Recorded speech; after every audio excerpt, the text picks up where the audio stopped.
আসসালামু আলাইকুম। সবাই কেমন আছেন? আশা করি সবাই ভালো আছেন। স্বাদ ও স্বাদের গল্পের সাথে আবারও আসলাম আপনাদের জন্য স্বাদ ও লাবণ্যময় বোনলেস চিকেন গ্রিল। সো দেখার জন্য সবাই আমার সাথেই থাকুন আর ফেসবুক পেজে লাইক করুন। আবারও চলে আসলাম আপনাদের জন্য নতুন একটা রেসিপি নিয়ে। সো এখানে দেখতে পাচ্ছেন বুকের মাংসটাকে আমি একটু মাঝখান দিয়ে কেটে চিড়ে একটু পান পাতার মতো করে নিয়েছি। নিয়ে আমি এখন আপনারা চাইলে কাঁটা চামচ দিয়ে এরকম করে করতে পিটাতে পারেন। আমি কাঁটা চামচ না, আমার হাতুড়ি আছে এটা পিটানোর জন্য। সো আমি এভাবে একটু এটাকে পিটে নিচ্ছি। তো এভাবে পিটে নিলে পান্তারে মাংসটা খুব নরম হবে আর এর মধ্যে মশলাগুলো খুব ভালোভাবে ঢুকবে। সো এই জন্য করে এটা পিটাতে হয়। এটাও দেখতে পাচ্ছেন আমি পিটে নিচ্ছি এভাবে।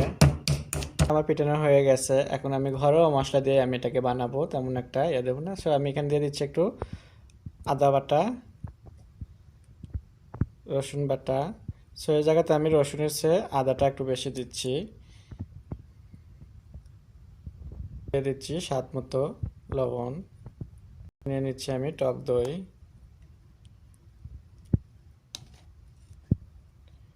1.5 টেবিল চামচ অনুযায়ী আমি টক দই নিলাম। দিচ্ছি আমি এখানে শুকনো মরিচ গুঁড়ো। এখানে শুকনো মরিচ গুঁড়ো দুই ধরনের দিচ্ছি, আর একটা দিচ্ছি একটু এটাতে কালার আসার জন্য, কালার আসবে সেই জন্য করে। আর এখানে দিয়ে দিচ্ছি একটু গোলমরিচ গুঁড়ো। সো এগুলো একটু ঝালঝালি হয় কাবাব, সো আমি এর জন্য করে এখানে দিয়ে দিচ্ছি এক টুকরো লেবু রস। গরম মশলা গুঁড়োর জায়গায় আমি একটু প্যাকেট কাবাব মশলা দিয়ে দিচ্ছি। সো আপনারা চাইলে ঘরে গরম মশলা গুঁড়ো দিলেই হবে, আর কিছু লাগবে না।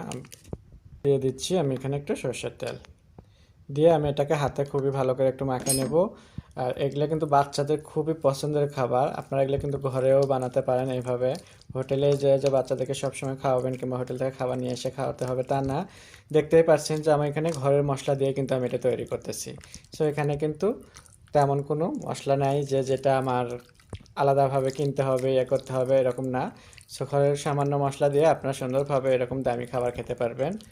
সো এটাকে আমি ভালোভাবে এভাবে মেখে নিচ্ছি। আমি এটাকে খুব ভালোভাবে দেখেন মেখে নিচ্ছি।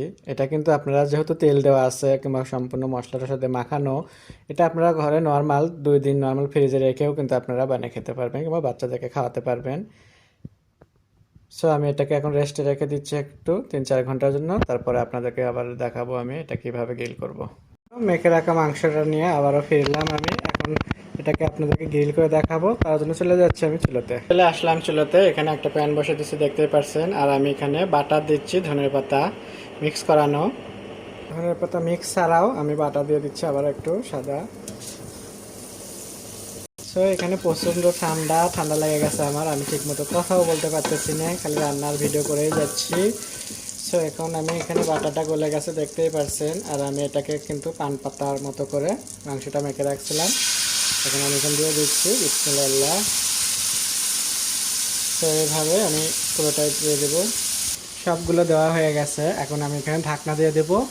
ঢাকনা দিয়ে অল্প সময় কিন্তু এটা রান্না করে নেব।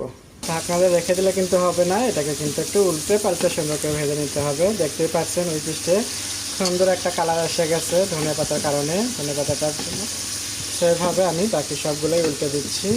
এটা একটু ভেতরে যখন সফট থাকলে এটা খেতে খুব ভালো লাগে, বেশি ড্রাই হয়ে গেলে কিন্তু এটা কিন্তু টেস্ট থাকে না, অন্যরকম হয়ে যায়। সো আমার এটা ভেতরে একটু সফট থাকবে, ওই অবস্থায় আমি এইভাবে নামাবো। তো আমি এইভাবে উল্টে নিলাম এটাকে। আবারও আমি এটা একটু ঢাকনা দিয়ে ঢেকে দিচ্ছি। তো ঢাকনা তুলে আমি আবারও এটা উল্টে পাল্টে নিচ্ছি। দেখতেই পাচ্ছেন এটা কিন্তু হয়ে গেছে। বললাম না যে এটা বেশি ড্রাই করা যাবে না, এটা একটু ভেতরে বেশি ভাত থাকবে। তো আমার কালারটা কিন্তু সুন্দর এসে গেছে। তো এখন আমি আপনাদেরকে তুলে পরিবেশন করে দেখাবো। সো আমার হয়ে গেল বোনলেস চিকেন গ্রিল। আশা করি আপনাদের ভালো লাগবে। আপনাদের যদি ভালো লেগে থাকে একবার হলেও বাসায় আপনারা এভাবে তৈরি করবেন। অ্যান্ড আমার নতুন নতুন ভিডিও দেখার জন্য আমার সাথেই থাকবেন। সো আমার ফেসবুক পেজে লাইক দেবেন, কমেন্ট করবেন, সবার সাথে থাকবেন। আল্লাহ হাফেজ।